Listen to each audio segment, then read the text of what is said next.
What's up, party people? Steve Cook here, second edition of the Swoldier Nation Training Edition. Now, in that first episode, you saw me take my body fat. We're doing this because, like I said, I took some time off. I'm getting ready for a show upcoming about 12 to 14 weeks away.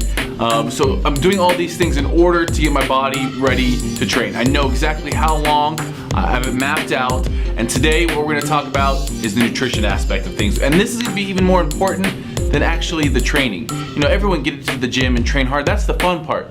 The hard part is preparing your meals, knowing what you can and can't eat, and then having the self-discipline to do that. I hope Christmas and New Year's was great for you guys. I hope that you were able to enjoy yourself. And now it's time to get to work. So today, like I said, we're gonna go grocery shopping. I'm gonna show you exactly how I break down my diet for the next 12 weeks for this competition. Proteins, carbs, fats, water. I'm gonna talk a little bit about sodium, nutrition timing. It's all things that, it's pretty intense. And this is all about how I get ready for a show. Now, when I'm at 3.5%, I'm not necessarily saying it's healthy. So you guys follow this and take pieces of it as you want. You can get as serious as you want. You can do a show with me at the end of it. Or if you're just trying to get in shape after the new year, setting some New Year's resolutions, this is a great way to just kind of use it as a guideline and follow. The next couple weeks, I would like people to try and track calories. Now, this isn't something that's gonna be easy, but I want people to get a baseline. And that requires some discipline. It requires using applications on your phone. I use Tap and Track personally for me. But these are things that allow you really easily just to punch in what you've ate that day. And this is gonna be crucial. Even if you're not doing a show, just doing this for a little bit kind of gets you in that mindset that, man, when you put it in or you write it down, it really, you start seeing exactly what you're eating, and it becomes very apparent. And pretty soon you're like, I might not eat that Dorito if I have to put it into my calorie counter for that day. So bear with me today. It's gonna be a little science heavy. We are going to get into some training in the weeks to come. Don't think this is just about me talking. We're gonna be hitting it hard. I'm gonna be giving you my split. Right now, my split is 5 days a week. I'm hitting every body part once, every major muscle group once, and then a minor muscle group. I'm also doing cardio 2 days a week, but we're gonna get lots more in detail about those types of things. This is just a baseline for nutrition today. Let's head over and check out exactly what I eat, how I eat, nutrition timing, all that. We're gonna go to the whiteboard, do some math. Stay with me, it's worth it. It's in the classroom type stuff, but you gotta be a student. You gotta go to, you know, it's no different than anything else. If you want results, you gotta be willing to put in the time. So the gym's the fun time. You know, getting all of this out of the way now, so you can get on that plan to follow, is gonna save you so much heartache later. But that's this edition of Swoldier Nation Training Edition. Let's get started. All right, I'm about to share with you some top secret information. This Swoldier has never revealed any of this before. So this is kind of how I do my contest prep. You know, growing up I read the Bodybuilding Encyclopedia. A lot of it is taken from Arnold's, kind of his standpoint on contest prep. I've also gotten help from tons of other people out there, read up on Layne Norton stuff. Even though we're all different, there's different types of body, you know, metabolism. We all have things that are gonna be common in all of us. So this here it's gonna be some work. So grab your pencil and paper. This is kind of like a BMOC lesson for you. I'm your professor. You know, we're making it happen right now though. That might not seem like a lot of fun. It might be not, it's not in the gym, it's not working out, it's not getting dunked in the dunk tank, but these are things that you really need to concentrate on and you need to learn for yourself if you wanna be successful in this. I am 14 weeks out from my show right now. That is quite a bit of time still, but I wanna do this slowly because your goal whenever you diet for a show or just to be healthy is you want to do it slowly. If you do it slowly, you're guaranteeing you're going to be making it more of a lifestyle. It's not just something that you binge or you cut drastically. You cut all these calories, you lose a bunch of weight, you go into ketosis. Ketosis is where you start burning fat for energy. It's very expensive for the body. It's when you go very low or no carbohydrates. It's very tough on the body. I never use a ketosis diet to get ready for a show. I always like to do it healthy, and by doing it weeks upon weeks slowly, I guarantee that I'm retaining as much muscle as possible and I'm able to save my strength in the gym. I'm able to do it so where I'm not a complete asshole either. because when you cut out carbs completely, it affects your mood. Carbs are there for a reason. They're protein sparing, which means if you have carbs, you don't need quite as much protein. But these are all things we're gonna be talking about. So our goal is to retain as much muscle as possible. So no ketosis, ketosis diet. Let's go shopping. Grocery shopping is a tough thing to do. If you don't have a plan of attack before you go, it's very difficult to navigate and not get lost and caught up in there. Also, never go grocery shopping when you're hungry. I've done it before, and it's never a good thing. You know, so go after when you're trying to get a meal. Also, plan your meals out before you come. You know what you need for the week, so you're not just buying crazy items right and left that you don't really need in your diet. If you have junk food at home, get rid of it right now. You know, if it's not in your cupboards, if you don't have accessibility to it, the chances are you're not going to eat it. You know, it takes a lot of effort to drive to the store or drive to In-N-Out or any other kind of fast food joint and actually, pay money, get in your car and go do it. So when it's at your house, when it's in your cupboard, it's so easy. So if you have it in those cupboards right now, just exit out, get rid of it. But let's go in here, let's check it out. Yeah, it's gonna be a little bit interesting. We don't necessarily have a camera permit, so if we get kicked out, we're just gonna tell them we're Swolders and they can't do it.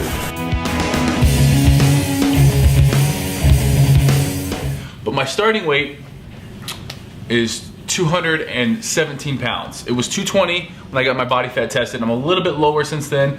I'm right around 8%. So I have 17 pounds of fat. And I know my goal is to be 3%. So if I want to be 3% on stage, I need to drop 5% body fat. 8% to 3%, we're dropping 5% of body fat. That gave me right around 11 pounds of body fat, which would put me at right around 206. But I know in the process you lose a little bit of muscle. So to be that on stage weight, or to be that on stage percentage of 3%, I'm probably gonna be right around 203 to 205 on weight. But then again, these are rough estimates. We know the mirrors is the final say on things, but this kind of gives me a good goal to shoot for. And I've never been to this grocery store before, so like I said, I'm going to be sticking primarily to the outskirts because I know that's where they put the foods that are, the meats, the fresh produce. You go on the inside, you get more into the sweets, the box foods. I never buy anything. The less hands that have touched the food, the better. The next thing we're gonna drop some science here. So to lose 1 pound per week, you have to be at a caloric deficit. 3,500 calories equals 1 pound. So if I wanna lose 1 pound, I need to be at a deficit of 3,500 calories for the week. That's 500 a day. And we're gonna go a little bit more into how you can manipulate this to make sure your metabolism doesn't slow down. You don't need to do this every day, and some days you might need to do more, but on an average, it's 500 calories per day for the week if you wanna lose 1 pound per week. To get your base caloric needs, it is something you go online and find tons of calculators. We're actually putting one on my website for everyone to use, or using Arnold's Encyclopedia of Bodybuilding. I know bodybuilding.com also has some great calculators that you can find out. Like I said earlier, putting in the time in anything you do in life is going to yield the most results. Whether it's your marriage, school, in the gym, your job, you have to be willing to sacrifice and make time and effort. I've been eating at my base, and through trial and error, I kind of know what it is. Right now, my base is right around 3,225 calories. Now that's very general, again, but it's something that I ate about at this for the last week, and I lost a little bit of weight, but not much. My activity level wasn't super high. I was still lifting, but nothing as strenuous as what we're gonna be doing in the next couple of weeks. So this just keeps my weight where it's at, this 3,225. If I wanna lose a pound per week, I need to be lower. So I need to drop that number, because that's per day, drop it by 500, which gets me 2,725 calories per day. And again, how I came up with this is I kind of know my body. I've done competitions before. This brings me to my next point in different body types. Whenever you start out training, you look at people and there's different types of bodies everywhere. You have your ectomorph, which has a hard time gaining muscle or fat, just your typical skinny guy. A lot of people in high school, they're ectomorphs. They just can't put on, they're hard gainers is another way of describing it. They just have a hard time putting on weight. That was kind of me in high school. I was always a bigger kid. Even in high school, I was still pretty muscular because I was mostly a mesomorph, where you put on muscle pretty easy. You gotta be a little bit more worried about, quality muscle when you're a mesomorph. And then endomorph is naturally just a little bit heavier, a little bit bigger boned, those types of people. Very few people are 100% any one of these. Usually you're a mix. I'm, like I said, mostly mesomorph in there. So that's kind of how I know. If you're an ectomorph, you're gonna probably need a lot more calories in your base just because you're burning through more. If you're endo, you might need less calories. So it's something that you have to kind of manipulate and kind of find. I suggest using one of these calculators, doing it for a week, and then adjusting from that.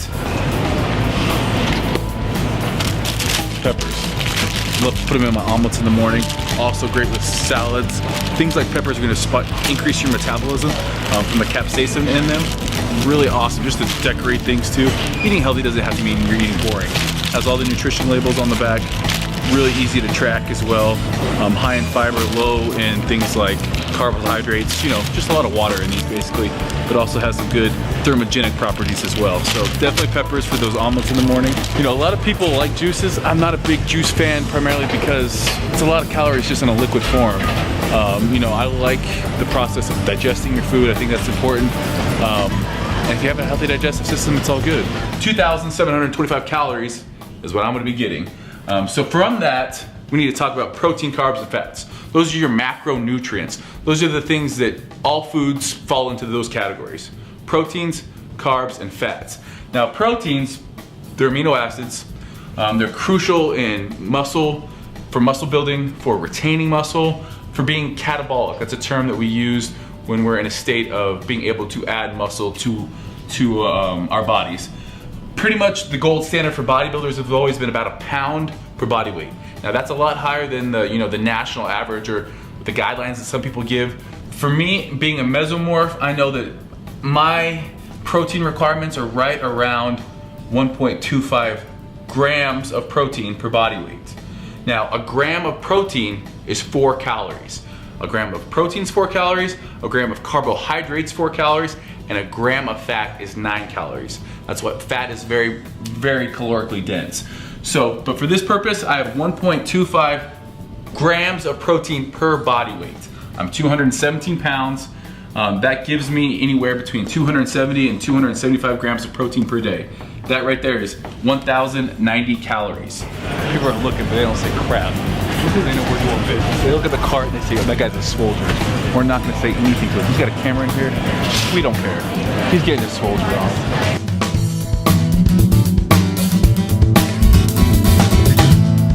I'm not a huge fish fan. I do eat it. I like to switch it up. It's such a lean source of protein. So we're gonna do a little bit of sole fillet.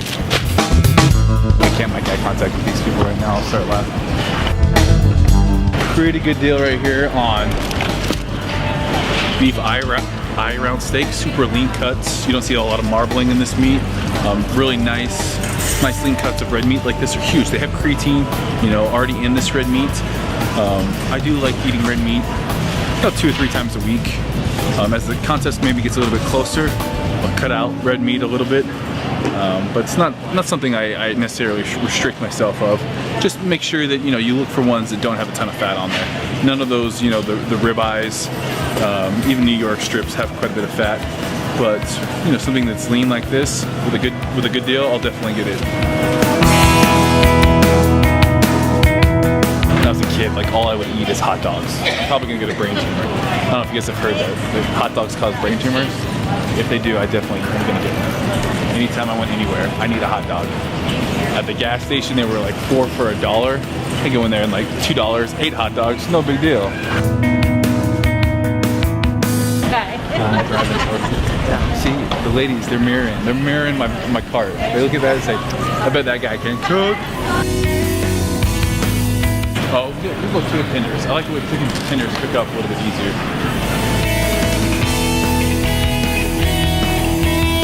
Chicken tenders.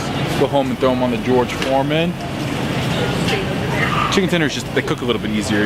Something like chicken, you want to make sure you cook all the way through. Look at this, you need 26 grams of protein, no carbs, and 1.5 grams fat. That, my friends, is a lean source of protein. The next thing I am going to look at is fat. Fat's crucial for hormone production. If you don't have fats in your diet, if you don't have enough, you're gonna start feeling lack of sex drive, just low energy. Too much fat though, obviously we know what happens if you have too much fat in your diet. So fat should be right around 20% of your total calories for your diet. This is just to maintain good health. You know, fat play a crucial role in so many things in your body. So for me, 20% of my total calories of this number here is 540 calories, or if I divide that by 9, because 9 is equal, remember 1 gram of fat is 9 calories, so I have 540 calories is 20% of my daily caloric intake. That equals 60 to 65 grams of fat per day. A couple avocados as well. Talk about avocados, monounsaturated fats, you know, 60 grams of fat a day. So tossing these into a salad at the end of the day. Monounsaturated fats are also, they're great for your skin. They have so many benefits. So an avocado definitely goes well with those salads, or even omelets in the morning, or even late at night with some cottage cheese and tomatoes. And the reason I'm getting into all these grams and everything is because I want you guys to count calories for the first couple weeks. I'm gonna be doing it for the next 14 weeks. You can rest assured that anyone on a cover of a magazine or anybody that steps foot on stage has done their homework, has counted calories. It's just the nature of the beast. You don't always have to do it. I don't do it in my off season. After you do this long enough, you kind of get a good idea. And at the end of the day, you know, it's more about being healthy, and you can look good, but to look great, to look show ready, to look magazine ready, you gotta be willing to put in the time and effort. I get a lot of people out there, how do I get sponsored? How do I compete? This and that. You gotta be willing to put in the time. If you're not willing to do it, it's just like any other job, any other sport. You gotta put in the effort, people. So I know you guys, if you want it bad enough, you're gonna be willing to do this. For those stay-at-home moms, people just looking to get in better shape, I really suggest doing it, counting calories just for a week or two, just so you can kind of see, oh wow, I'm eating a lot more than I should be, or I'm not eating enough. A lot of girls, you know, they don't eat breakfast. They don't eat throughout the day what they should be, and their metabolism is so much slower. So we want to keep that metabolism up by eating enough and by working out so we can fuel our workouts.